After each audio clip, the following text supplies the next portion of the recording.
Bismillahirrahmanirrahim. Sebenarnya kalau kita mau berpikir lebih dalam mengenai esensi Ramadan, ada salah satu dawuhnya Kanjeng Nabi yang mengatakan bahwa mulai dari Rajab. Rajab itu syahrullah, bulannya Allah. Kemudian Sya'ban itu syahrun Nabi, bulannya Nabi. Dan Ramadan itu syahrul ummah, bulannya umat Islam. Dari sini kita bisa menyimpulkan bahwa di dalam Ramadan ini banyak sekali keutamaan-keutamaan yang tidak ada di bulan-bulan yang lain. Yang pertama, kalau kita kaji dari sisi kesehatan, Ramadan ini adalah bulan pembersihan, di mana ketika di bulan-bulan yang lain kita mengkonsumsi segala macam makanan dan minuman tanpa jeda, tanpa batasan waktu, tanpa disiplin lah. Tapi di Ramadan kita coba diatur oleh Allah, mulai dari terbit fajar sampai tenggelamnya matahari, kita tidak diperbolehkan menyentuh apapun. Ini juga pembersihan badan secara jasmani. Namun ada esensi juga, yaitu pembersihan nurani. Ketika di bulan-bulan yang lain kita bahkan tidak sempat berpikir bagaimana rasanya lapar, bagaimana lemas, bagaimana menunggu, dan lain sebagainya. Belajar bersabar. Di bulan Ramadan ini kita belajar semuanya, satu paket sekaligus. Karena itu Allah memberikan pahala yang berlimpah, ditingkatkan pahalanya sampai 70 kali. Melakukan satu amal bisa dilipat gandakan pahalanya hingga berkali-kali lipat. Namun kita jangan hanya terjebak pada sebuah perilaku fadhailul a'mal saja, namun juga kita harus fokus pada pembersihan itu. Ada salah satu cerita yang disampaikan oleh sahabat Mu'adz bin Jabal ketika beliau bertemu dengan Rasulullah Sallallahu Alaihi Wasallam,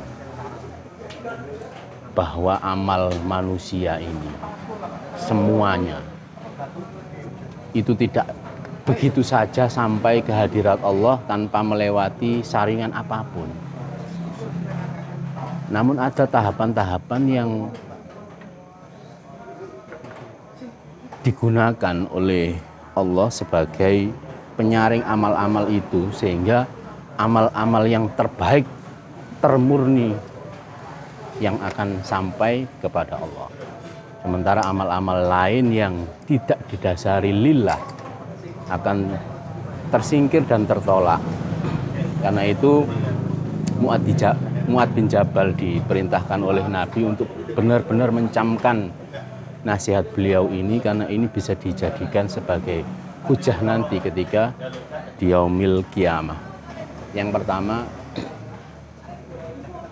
sebelum Allah menciptakan 7 lapis langit, terlebih dahulu Allah menciptakan 7 malaikat hafadhah, malaikat penjaga yang bertugas di setiap pintu langit. Jadi semua amal kebaikan manusia nanti itu naik ke langit, diterima atau ditolak oleh Allah. Ini nanti saringannya ada pada masing-masing malaikat hafadhah, mulai dari yang pertama hingga yang ke-7. Nah, amal kita nanti diangkat oleh malaikat, naik, mau melalui pintu yang pertama itu sudah dicegat. Bisa lolos atau tidak itu tergantung malaikat hafadhah. Malaikat hafadhah di pintu langit pertama ini dibekali dengan filter yang menyaring ghibah. Amal manusia yang boleh lewat langit pertama itu harus bebas dari ghibah, ngerasani, rasan-rasan. Nah, ketika sang pengamal orang yang beramal itu masih senang melakukan ghibah, ngerasani tetangga, ngerasani kancane, maka otomatis amal itu tertolak. Bahkan dalam redaksi hadis tersebut, pukulkan amal ini ke mukanya orang yang beramal itu, saking kerasnya. Sehingga penting sekali kita untuk menjaga diri kita dari dosa ghibah. Karena ghibah itu kalau diibaratkan di dalam surat Al-Hujurat itu seperti makan bangkai saudaranya. Nah,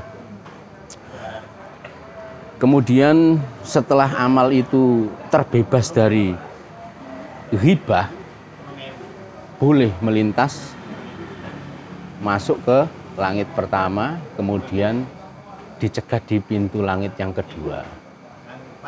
Di pintu langit yang kedua ini malaikat hafadhahnya dibekali dengan filter dusta dan duniawi. Filter dusta dan duniawi ini maksudnya ketika yang mengamalkan suatu kebajikan itu masih senang berdusta, otomatis amal itu tidak akan bisa naik ke atas menuju Allah, tapi sudah dicegat oleh malaikat hafadhah yang kedua. Coba bayangkan berapa kali atau berapa sering lah kita berdusta. Kadang-kadang di media sosial kita bilang, ayo rek, tak tunggu nang kene, ya wis aku OTW, padahal masih medongkrong, masih mandi, masih makani mentok dan lain sebagainya. Itu juga tercatat. Sehingga kita benar-benar dibebaskan atau bebas dari sifat dusta. Dalam sebuah hadis Rasulullah malah mengatakan begini, idza kadzabal abdu taba'adal malaku anhu mailan.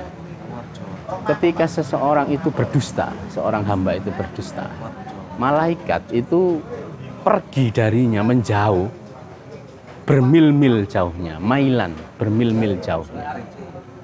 Bayangkan saja, bagaimana mungkin sebuah kebajikan itu bisa terangkat jika malaikat yang membawa rahmat, yang tugasnya mengangkat amal itu sampai ke hadirat Allah, sampai menjauh bermil-mil, hanya karena bau busuk yang timbul dari kebohongan yang dilakukan oleh seorang hamba.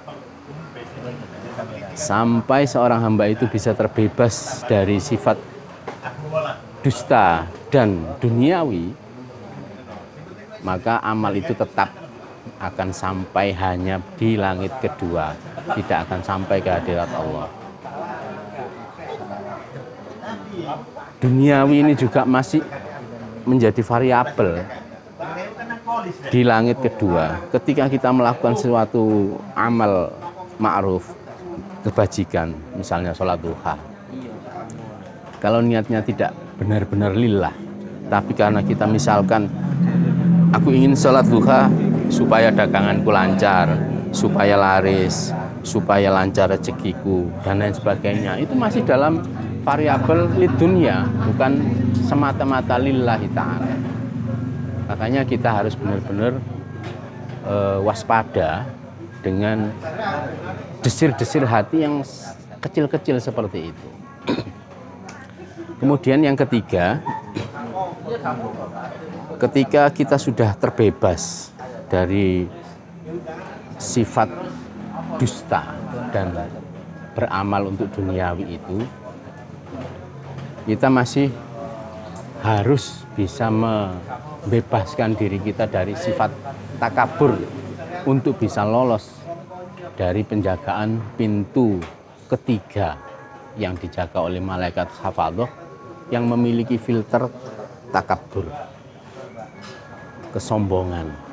Nah, kesombongan ini memang banyak sekali jenisnya. Tapi kesombongan apapun yang didasarkan pada sebuah perasaan merasa besar, merasa hebat, inilah yang nanti akan ditolak oleh malaikat hafadhah di pintu langit yang ketiga.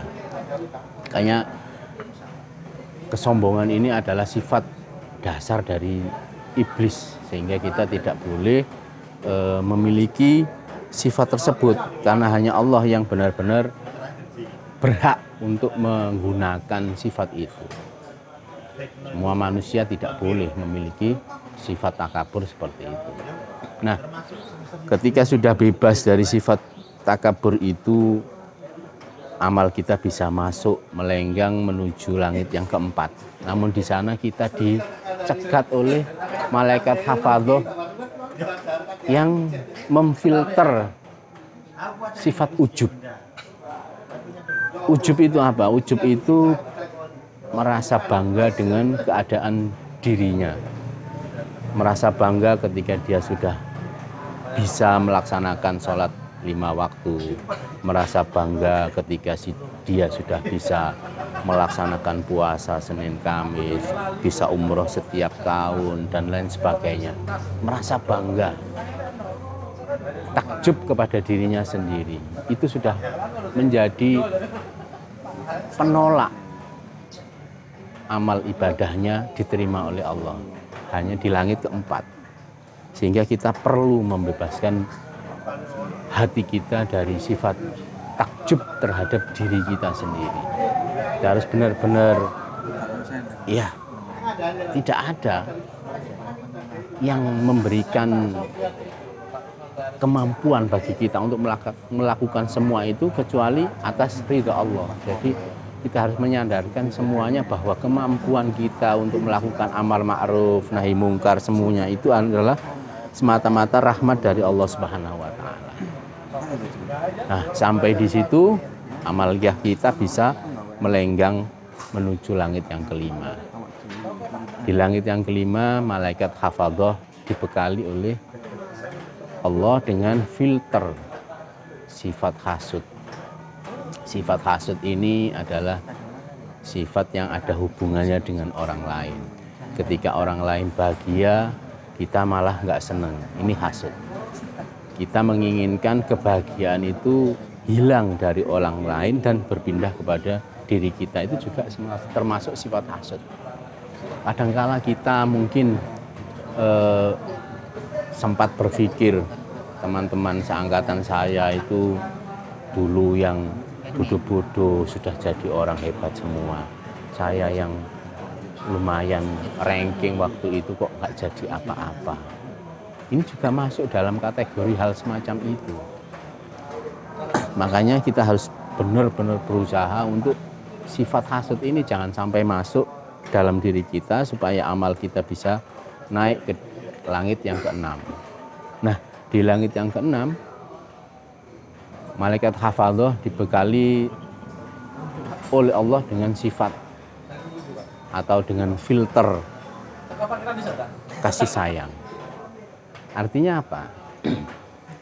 Orang yang beramal baik supaya amalnya ini bisa diterima oleh Allah harus mempunyai rasa kasih sayang terhadap sesama. Yang tidak mempunyai rasa kasih sayang, maka amalnya tertahan di langit ke-6 ini.